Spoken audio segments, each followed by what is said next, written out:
What's up, y'all? Welcome back to the Zay Mula Sports Podcast. I'm your host, Isaiah. On today's episode, I will be getting into the NBA, kind of, what's going on the first couple of weeks of the season, teams that have surprised me, teams that have disappointed me so far, and just, yeah, kind of what's been going on. So, without further ado, let's get straight into it. So, as y'all see, I got the standings pulled up. And man, the Sixers, y'all, Tyrese Maxey, he's one of the best young guards in the NBA. And I'm so glad that now he gets to spread his wings and we can really see what he can do. This dude has been absolutely balling, man. One of the best young guards, like I said, in the entire NBA. I think he's right up there with LaMelo, with Tyrese Halliburton, Darius Garland. Man, he's up there, man, with the elite point guards in the NBA. Just the way he can score the ball, his craftiness, his competitiveness on the defensive end, and now we starting to see him become a leader.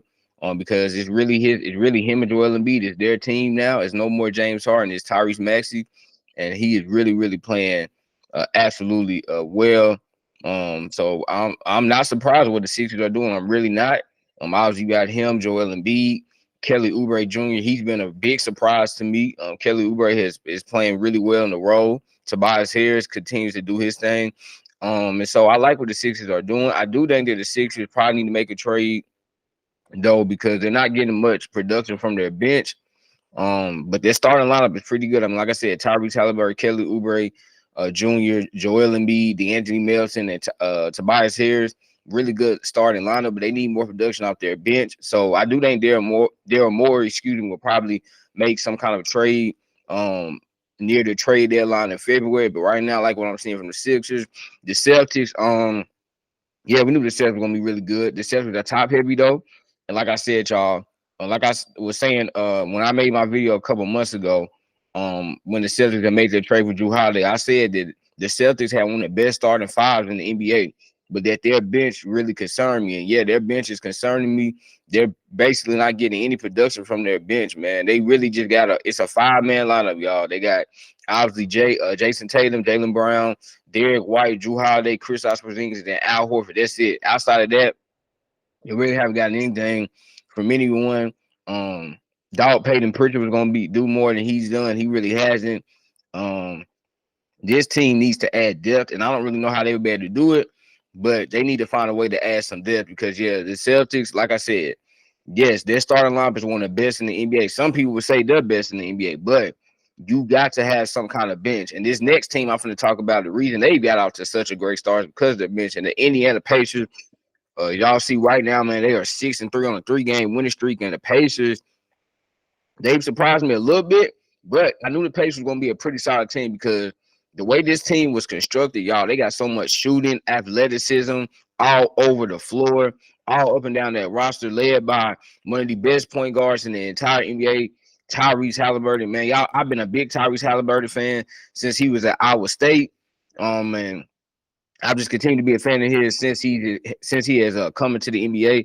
Obviously, he got drafted by the Kings. They traded him away for the Demontis Sabonis. It's worked out for both teams. Before the Pacers, they finally, man, they got their franchise point guard, man, their franchise player. But I like the way they've surrounded him, though. I mean, obviously, Miles Turner has been a mainstay there. He's been on that team since 2015.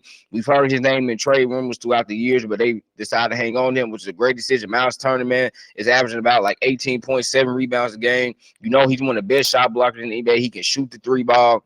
You got Benedict Mathurin, second-year player out of Arizona, man. I really like some Ben Mathurin. This dude, I love his athleticism, his slashing ability. He can spot up and shoot a 3. He can catch off the dribble and shoot it. He can put the ball on the floor, make plays for his team. And now I'm starting to see his defense is improving and his rebounding is improving. Then they got Bruce Brown, who they brought in via the Nuggets. You got Obi Toppin, who they brought in via the Knicks. Buddy Hield is still on that bench making threes. Aaron Nesmith is he's a candidate right now for a 6-man of the year early in the season. Jalen Smith coming off the bench as well. I mean, Andrew Nembhard, thinking about his brother, Andrew Nembhard. The Pacers are just a deep team. Like I said, y'all, the athleticism, the shooting, their defense is really bad, but their athleticism and the shooting on this team, man, they can really do some damage in this Eastern Conference. And I like the Pacers. I really do because of Tyrese Halliburton, because of the players I mentioned. I like the youth, y'all, the athleticism, the shooting that they have on this team, the playmaking. You got Tyrese Halliburton, Andrew Nembhard, even TJ McConnell, even though he's out of rotation. But you got really three good point guards. Then you got Bruce Brown and Ben Mather and Buddy Hield at the guard at the shooting guard position. Excuse me. Then at the wing, you got Obi Toppin, you got Aaron Neesmith. Then at center, you got Miles Turner and Jalen Smith and Isaiah Jackson. When he plays, even Daniel Tice, he played last night. So I like what the Pacers got going on. The Hawks, Trae Young, big game from him last night. But other than that, Trae Young has had a relatively quiet start to the season. But Jalen Johnson, y'all, Jalen Johnson is finally taking that leap. Jalen Johnson is having an incredible third year. Y'all remember Jalen Johnson? He's a forward out of Duke. Got drafted in 2021 by the Atlanta Hawks. He having a great year, averaging 15 points and 9 rebounds, man, shooting almost 60% from the floor. And DeJounte Murray continues to be a really good two-way player. Clay Capella continues to do his thing. He's a double-double machine, man. He'll get you 12 points and 12 rebounds every game. So, yeah, the Hawks, we'll see with the Hawks. I think the Hawks, though, it's going to come down to their defense, kind of like with the Pacers. The Hawks, we know they can score, but it's going to come down to them defensively and can they get enough stops. The Bucks, Giannis last night had 54 points, my guy. I think Giannis is the best player currently in the NBA. And he showed it last night. The Bucks, Damian Lillard has played well. He's Damian Lillard's kind of struggled from three so far to start the season, but y'all know it's Dame time. He'll find his rhythm from three. Malik Beasley has shot the ball very well for them. Brook Lopez, I'm not gonna lie, I think Brook Lopez is kind of starting to show his age a little bit. I still like Brook Lopez, but he is getting ready to be 36 in April, and I think y'all, his age is starting to show because Brook Lopez got off to a really bad start. Offensively, he's only averaging 4 rebounds a game. Yeah, they need Brook Lopez to be better. Chris Middleton, you can tell he started kind of like the old Chris Middleton a little bit. Still not back to his All-Star days, but yeah, Chris Middleton, he's on the minutes restriction, but he's looked okay in his minutes. And yeah, for the rest of the Eastern Conference, y'all, I mean, the Nets, I like Mikal Bridges. Ben Simmons has looked okay. I mean, Ben Simmons looked pretty good defensively, but offensively, he's still a mess. The Knicks, Julius Randle has really struggled. The Magic, I like Paolo Banchero, Franz Wagner, Cole Anthony, Markelle Fultz. I still like the Magic. They're young core. I think they're gonna be in that play-in race at the end of the season. The Raptors have surprised me. Scotty Barnes is playing absolutely phenomenally. So shout out to Scotty Barnes. We know Scotty Barnes had a down sophomore year, but man, his junior, he is, lighting up, y'all, averaging 21 points per game, 10 rebounds, 2 blocks, and 1.5 steals a game, and he's giving you 6 assists. Scotty Barnes, man, this dude, not only is he right now, he would be an all-star, but this dude would also be in the conversation for Defensive Player of the Year. You're looking at the Heat. The Heat got off to a really bad start. They were 1-4. Now they won their last 3 games. I still think the Heat, y'all, they just don't have enough. The Heat just don't have enough offense. I like them defensively, but they just don't have enough pieces on that team. You're talking about they're having to use, like Kevin Love and Hayward Highsmith. No disrespect, but at this point, Kevin Love, he's just old. He's slow. He's not the shooter that he once was. Hayward Highsmith, he's a solid player, but he's not really a consistent guy you want playing. The Cavs, I'm not worried about the Cavs. They've been dealt with injuries. Jared Allen and Donovan Mitchell and Darius Garland have all been injured already in this young season. The Chicago Bulls, I don't know why they didn't trade DeMar DeRozan and Zach LaVine. They need to rebuild. And Nikola Vucevic, they need to rebuild, but they just refuse to do so. The Wizards and Hornets, we knew they were going to be bad, but I do like what I've seen from Brandon Miller of the Hornets, man. Shout out Brandon Miller. Antioch's finest right there. Antioch, Tennessee in the house. I like what I've seen from Brandon Miller. He's giving me Paul George vibes, y'all, especially young Paul George vibes. His athleticism, his shooting, his defense. In the Pistons, Cade Cunningham looks like a candidate for most improved. He's played really well. Marcus Sasser, the rookie out of Houston, man. Marcus Sasser, this dude already looks like a really, really, really good player in the NBA. And really like what I've seen from Marcus Sadler. He's shooting the three ball extremely well. This is a dude that's tough, competitive. If y'all know anything about Marcus Sadler, this man went to the University of Houston, played under head coach Kevin Sampson. And Kevin Sampson, man, is a tough, gritty, tenacious head coach. So, you know, if you go there, you got to play defense, and he can. But I'm surprised the Pistons have struggled. Jalen Duren, I know he's been out for a little bit. Asur Thompson, man, Asur Thompson already looks like one of the elite defenders in the draft. So, you talking about the Pistons, man, their draft picks. Asur Thompson, Marcus Sadler are playing very, very, very, very, very well. Then you got Cade Cunningham, Jalen Duren. Jaden Ivey is concerning me a little bit, but you still got him on the team. I like the Pistons. Like I said, I'm just shocked that, man, they're off to this bad start. But I do think they'll start winning some games soon. And, yeah, that's my take on the Eastern Conference. When it comes to the Western Conference, y'all, man, so the Denver Nuggets 8-1. They continue to play really, really great basketball. We know the Nuggets, man, that's a tough team. I know Jamal Murray's going to be out for the rest of the month with an injury, but the Nuggets are still a tough team. And I like the production they're getting for some of their young guys, i.e. Julian Strawther out of Gonzaga. I really like that kid coming out of the draft, and he's proven me right so far. So, obviously, the Nuggets got the Joker, Nikola Jokic, Michael Porter Jr., Aaron Gordon, KCP, Reggie Jackson, and Reggie Jackson looks like he's kind of found a fountain of youth again. So the Nuggets, I mean, what else needs to be said about this team? We know they're a juggernaut. The Dallas Mavericks, Luka, man, gosh, man, Luka is such a beast. He's such a great player. Kyrie was out a couple games. Now he's back. I think Kyrie's still trying to find his rhythm, right? He's struggling from three right now, but y'all know Kyrie, Uncle Drew, he's finding his rhythm. Derek Lively, man, I like what I've seen from Derek Lively, rookie out of Duke. He's giving the Mavericks something they have not had really since Tyson Chandler, man. A big body. He's very physical. He's fast, though. Very athletic, a great shot blocker. I mean, the Mavericks have not had this since Tyson Chandler, y'all. Tyson Chandler, that's been, what, 11 or 12 years ago at this point. So I like what I see from him. Grant Williams giving them a 3-and-D forward. Jaden Hardy, I want to see him play more. I really want to see Jaden Hardy play more. Yeah, I don't know why the reason he hasn't played more, but I still like Jaden Hardy. Seth Curry come off the bench, hitting threes, Tim Hardaway Jr. So I like what the Mavericks have done so far. The Minnesota Timberwolves, wow, the Timberwolves, y'all, right now have the best defense in the NBA. They are only giving up 101 points a game. Rudy Gobert looks like 2018, 19, and 20 Rudy Gobert. Anthony Edwards continues to make that next step to become a superstar in this league. Karl Anthony Towns is looking like his old self again. Jaden McDaniels, man, this dude is one of the best young forwards in the NBA. He's one of the best perimeter defenders in the entire NBA. I think he's a top 3 perimeter defender, especially at the wing position. Very, very, very surprised. My expectations for the Timberwolves this year, y'all, were very, very low, but I gotta give them credit, man. Right now, them boys look good. We know the Timberwolves can score. Mike Conley, sorry I forgot to mention him. Mike Conley continues to give them a nice veteran presence at that point guard position. So the Timberwolves, hey, y'all, excuse me, got to give them credit.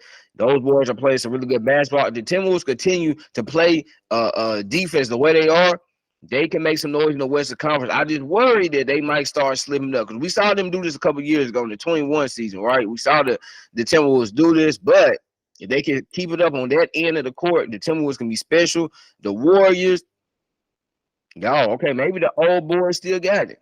I dub the Warriors like the retirement home team because, man, I mean, they got a bunch of older players on their team, obviously, but right now they're playing good basketball. CP3 has come in, been that leader. He's been that I think he's been a vocal leader for them, but he's also been leading by his play. CP3 can still play this game at a really high level because why, y'all? Because of his IQ, his awareness. CP3 has one of the best basketball IQs and / basketball minds I think this NBA has ever seen, and it continues to be on display. Y'all gotta remember, CP3 was never a dude. He never relied on athleticism or speed. He always relied on his toughness, his smart, his attitude, and that's why he's still able to play at a high level. Obviously, Steph Curry, man. I mean, we know what Steph Curry is, the greatest shooter ever. He continues to play at a high level as he's getting older. Klay Thompson, seems like Klay Thompson, man, he's not thinking about the contract. Klay Thompson is playing pretty well right now. He's not shooting the ball as well. He's only shooting 35% from 3. But seems like right now he's not worried about that contract. Obviously, he still got Draymond. Y'all know I'm not a big Draymond guy, but he's still on the team. And Dario Saric, man, he's giving these boys a big boost off the bench. Um, he's a 3-point shooter. I like Dario Saric a lot. He's not a great defender. He's not a great rebounder, but he's giving the Warriors some really great shooting. And he is a big body though. He's 6'10", and so they have him. The Thunder, man, my gosh, Chet Holmgren. Y'all, I mean, the Thunder are so dangerous. Chet Holmgren, SGA, Chet Holmgren, man. Right now, he would be my rookie of the year, even over Wemby. I think Chet Holmgren, y'all, this dude, you talking about a dude that's 7'1". He is shooting 3 ball. Like, he is shooting down there 60% from 3, y'all. I mean, are you kidding me? And he's averaging 2.5 blocks per game. Chet Holmgren, you got SGA. SGA is one of the most craftiest players. He might be the most craftiest player in the league. The way his shiftiness, man, the way he can finish at the basket, y'all, is really second to none. And the way SGA can just stop on the down, get to his shot, pull up in your face and hit it. You can never hurry SGA. That's one thing I like about Shai Gilgeous-Alexander. You can never hurry him. He's always going to take his time, get his spot. He kind of reminds me of an old school player that some of y'all might have forgotten about, but somebody I didn't, Sidney Moncrief. Sidney Moncrief, y'all remember Sidney Moncrief back in the day, man? His mid-range game was so doggone good. I know people talking about Michael Jordan, his mid-range game, and Byron Scott had a pretty good mid-range game as well. But y'all, Sidney Moncrief was the man back in Milwaukee back in the day. And that's who SGA reminds me of. Sidney Moncrief, man, always played under control, always played at his own pace. You can never hurry this dude. He always got to his spot. He was going to make it. Even if you could test it, Sidney Moncrief was going to make it. SGA the same way. SGA gets to his spot. He shoots in your face. Boom, he makes it. They got the Jalen Williams kid. I like him. Y'all remember they got both of the Jalen Williams, J-Dub and Jalen Williams, 2 Jalen Williams on the team. It's easy to kind of get them confused, but I like both of them. And Josh Giddey continues to be a really all-around player. I know Josh Giddey needs to work on his jump shot. Very good all-around player. The Rockets, the Suns, the Pelicans, and the Kings. For the Rockets, Fred VanVleet, he's been the point guard that they needed, and I know he's not shot the ball great so far. But Fred VanVleet has never been an efficient player throughout his career, but he's always been a tough, smart, tenacious player. He's always really just outsmarted people, and he used his. I know his size. I know I know he's not a great in size, but he's always just been a scrappy dude, man. Scrappy dude, just tough. Like I said, y'all, that physicality he brings, even though he's only 6'1". But I really like Fred VanVleet. Jalen Green is playing really well, shooting the ball well. Jabari Smith Jr.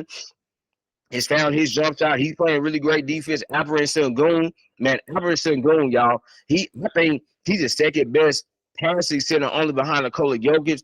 This kid is the real deal. I think he has a chance to become an all-star this year. So I like what the Rockets are doing. Cam Whitmore, Amon Thompson. I mean, y'all, the Rockets, I like what they're doing. You got to give Udoka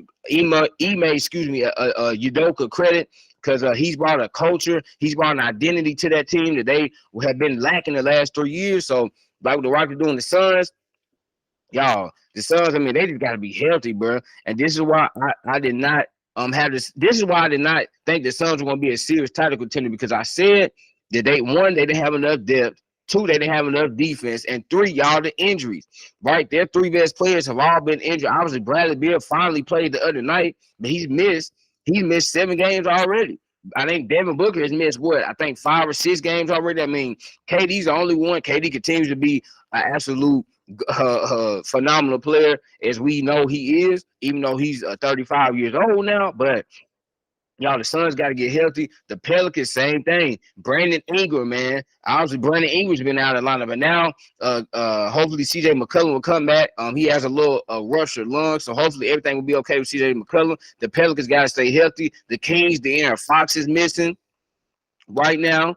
And when I look at 7 through 9 right now in the Western Conference, it's just injuries, right? The Suns, Bradley Beal, Devin Booker, the Pelicans, Brandon Ingram, CJ McCollum, the Kings, De'Aaron Fox, right? So I think when they get back healthy, then we can really assess these teams. But at this moment, I cannot really assess these 3 teams until they get healthy.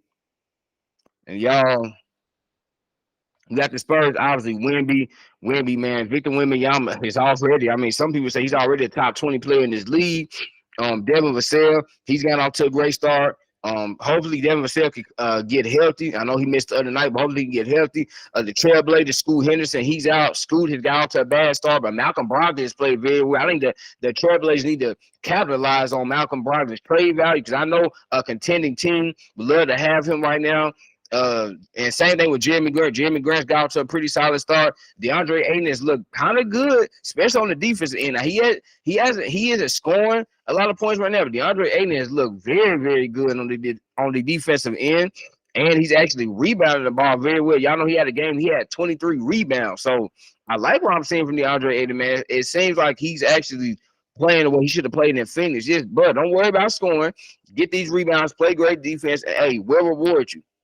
The Jazz have gotten off to a really bad start, but Lauri Markkanen continues, man, his hot stretch in Utah. Last year, obviously, he went there, All-Star, won Most Improved. Now, this year, it looks like he's on his way to a second straight All-Star appearance, but the Jazz is just about, again, they're still rebuilding, but you want to see what you got in your young players, Keontae George, Taylor Hendricks, Bryce Sensabaugh, Colin Sexton, right? Even Taylor Horton-Tucker. Just keep developing these guys. Walker Kessler, center out of Auburn. Just got to keep progressing these guys. And then the Grizzlies, man, y'all, the Grizzlies are just so bad. And I know, obviously, Ja has to miss 17 more games, but I don't know why. I mean, the Grizzlies are just so bad offensively. And I guess it's because it's the lack of shooting they have, right? Marcus Smart is not a great shooter. David Roddy is not a great shooter. The only, great shooters they have on the team is Luke Kennard, Desmond Bain, and Derrick Jackson Jr. is a really good shooter, but their space is just so bad, y'all. They have no ball handlers on the team, really, outside of Desmond Bain. The rest of the guys are. Marcus Smart isn't a ball handler. Luke Kennard isn't a ball handler, right? And that's what they're missing that. And then obviously no Steven Adams for the whole year. And Brandon Clark said they're really missing that size up front. I think they need to make a trade for a center, but they need to find a way to be able to generate some more offense. That's what's really hurting this Grizzlies team. So, yeah, man. I mean, y'all, are the Grizzlies really gonna be this bad? I mean, I know they're missing Ja, but my goodness, 1-7, absolutely ridiculous. And if y'all know, there are two teams that I have not discussed yet. And yes, I did that on purpose, man. It's the Clippers, y'all, and the Los Angeles Lakers. The Clippers. Let me start with them. I told y'all. I know it's only 2 games, but I told y'all I would have never traded for James Harden because the fit did not make sense. And when you look at it, y'all, the fit is not making sense, y'all. It isn't. I want y'all to look at something. This is what James Harden did to us, and I want y'all to look at this. And you're going to be like, what? I want y'all to look at what James Harden did on this play right here. Let's look at it. Tremendous rejection by Paul George. Harden, that's coming my way. I got it. Y'all, let's look at that one more time. Tremendous rejection by wide open. Look at that. James Harden wide open in the corner. But what does he do though? He's ready to go ISO. Y'all see what he did? He caught the ball. Look. He was ready to go one-on-one. Why? Because James Harden has gotten accustomed to doing that. Y'all have to, bro. This is what the Clippers have to understand. James Harden has not played off the ball since his OKC days. When he was in Houston, even when the Rockets had CP3 and that one year they had Russell Westbrook, he still was not really playing off the ball. He wasn't just sitting in the corner. But now he's on a team that has 3 ball handlers, Russ, Kawhi, and Paul George. And you got another guy in Bones Highland who needs the ball in his hands. And now, unfortunately, Bones is not even really playing. Because why do you need Bones to play when you already got Russ and James Harden at point guard? See what I'm saying? This is why I would have never done that trade, y'all. And I know it's just 2 games. And yes, the Clippers are going to win games. They're going to win games.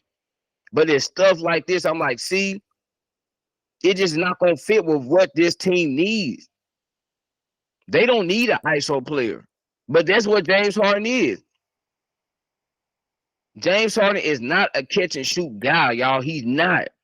He's just it. That's not what he is. He has not done stuff like that since OKC, y'all. That was 2012 the last time he did that. That is not James Harden's game anymore. That was back when he was still a role player. James Harden still views himself what as the man, as a superstar on the team. He had an open three, y'all. Look at the over three. He passed him. Look at that. He's wide open. He didn't even shoot it. Why? Because he's ready to ISO and go one-on-one. Because he's done it the last 11 years of his career. And you talking about you got him and Russ starting together? It just doesn't make sense. Why? To me, I would start Norman Powell or Terrence Mann. Because you know Norman Powell and Terrence Mann, both of those guys can play off the ball. They won't have a problem going to the corner, catching the shoot. They won't have a problem with that. You can't tell James, hey, James, just go to the corner, bro. Have your hands ready to catch and shoot. And we know Russell Westbrook has never been a great shooter. So he can't do that either. So, y'all, when it comes to the Clippers, listen, it's early. It's only 2 games, but I told y'all it's just not going to work. And I don't think it's going to work. When in the playoffs, it's not going to work. They will win some games in the regular season. Yes, they're talented. But in the playoffs, it will not work. Because they did not need another ISO guy. I said it in my video when I was discussing when they traded for James Harden. I said I would have went and got Malcolm Brogdon because Malcolm Brogdon would have been a way better fit. I know James Harden is a better player, but Malcolm Brogdon would have been a way better fit with what this Clippers team needed because he can play off the ball. He has no issue doing that. James Harden does.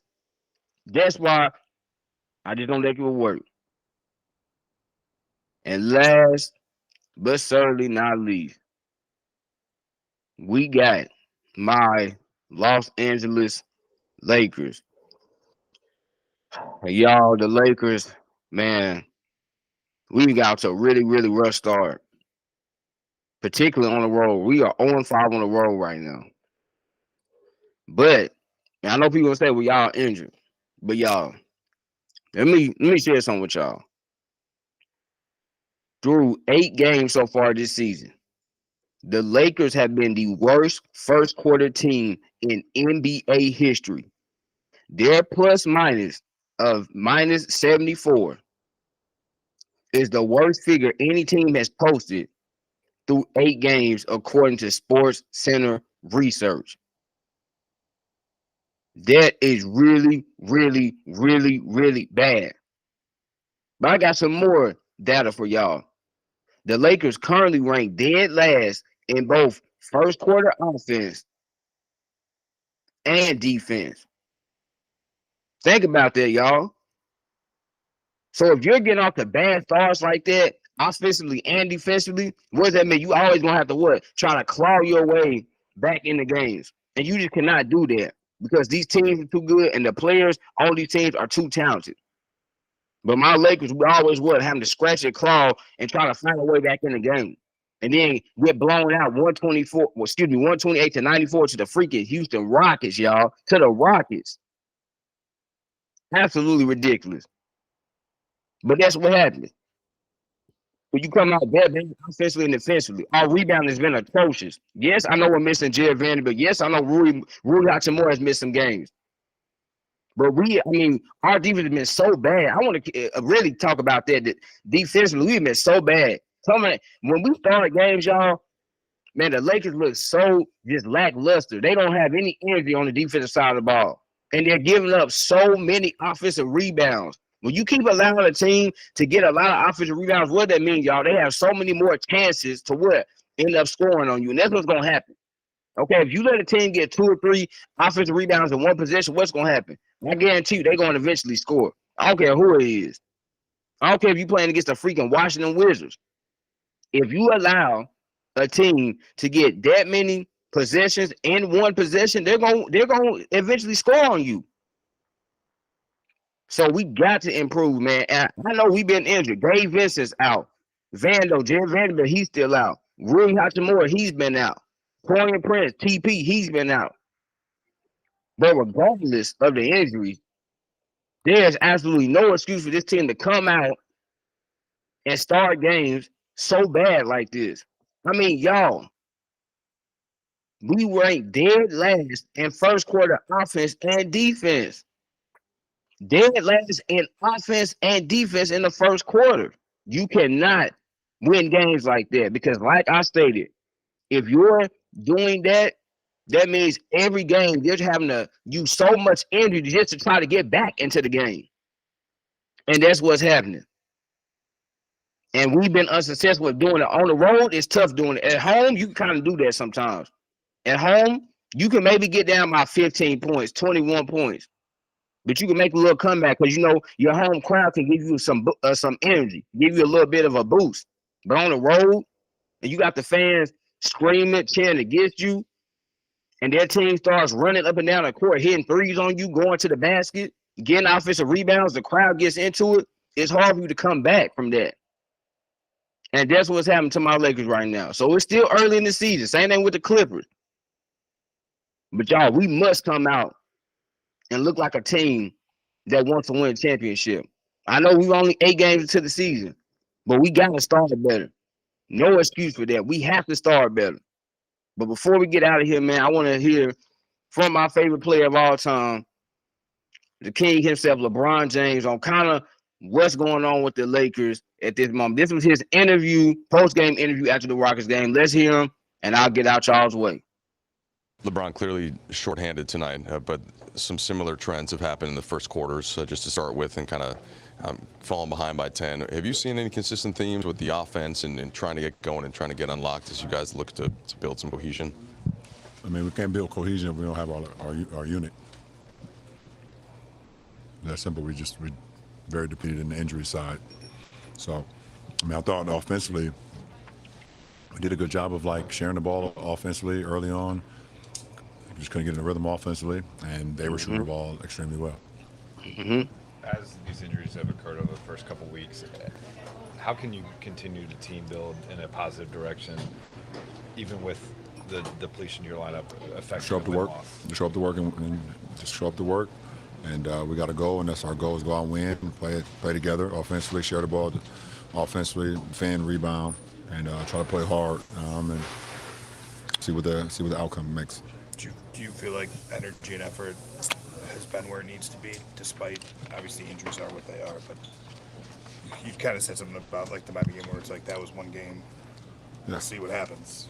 You know. Tonight they played extremely well. They did a good job of switching a lot of our pick and rolls and making us stand still with our offense. And they shot the ball extremely well. Jalen Green was great from the perimeter. Obviously Fred VanVleet is kind of like he's the head of the monster here, being able to find his looks when he wants, but also just his pick and roll game was very efficient tonight. But they all played well. It seems like you're reserving judgment until you have a better sense of your group. Is that a fair kind of assessment? I don't have an assessment. You briefly talked about C.J. Stroud. I know you got a chance to talk to him before the game. He mentioned you as somebody he looks up to. What are your thoughts on him, and what type of advice would you have for a guy like him who's kind of coming into his own as the role model of the city? I think he's already into his own. I think you guys here are just not seeing it. We've been seeing it for a long time in Northeast Ohio. So yeah, man, as y'all heard from LeBron, basically said what we all know. He's right. It is hard to build a cohesion when you have so many injuries. But like he also said, man, they were sharing the ball, but just making shots. And that's what's been, we were sharing the ball, but just couldn't make shots. And that's what's really been the Lakers season in a nutshell. Cannot hit shots. And other teams are making a lot of shots, right? And like I said, just not coming out with injury in the first quarter, always trying to claw back into a game. And that's really what's going on with my team right now. And again, it's still early in the season for all of these teams, right? For my Lakers, for the Clippers, for the Bucks, for the Pistons, whoever it might be. All these teams are still, for the Mavericks, it's still very early on in the season. But you want to get these bad habits out now. And because when we get into, next month, y'all, and December and stuff, next month, when we get into next month being December, then January, that's when you want to start, excuse me, that's when you can start, telling which teams are for real and which ones are fake, which ones are fugazi, as y'all say up in the Northeast, which ones are fugazi. So just been a very interesting start to the season. But man, I'm very excited to see what's to come. And yeah, man, it's definitely gonna be a great season of basketball, but definitely hoping that my Lakers can turn it around. So that was another episode of Zay Moolah Sports Podcast, man. I want y'all to leave me a comment about how is your favorite team doing. Are you mad like me? Are you happy that your team is getting off to a great start, man? Make sure to comment, like, subscribe, and share. Y'all know I'm gonna end it, man. God bless. I love y'all. Peace.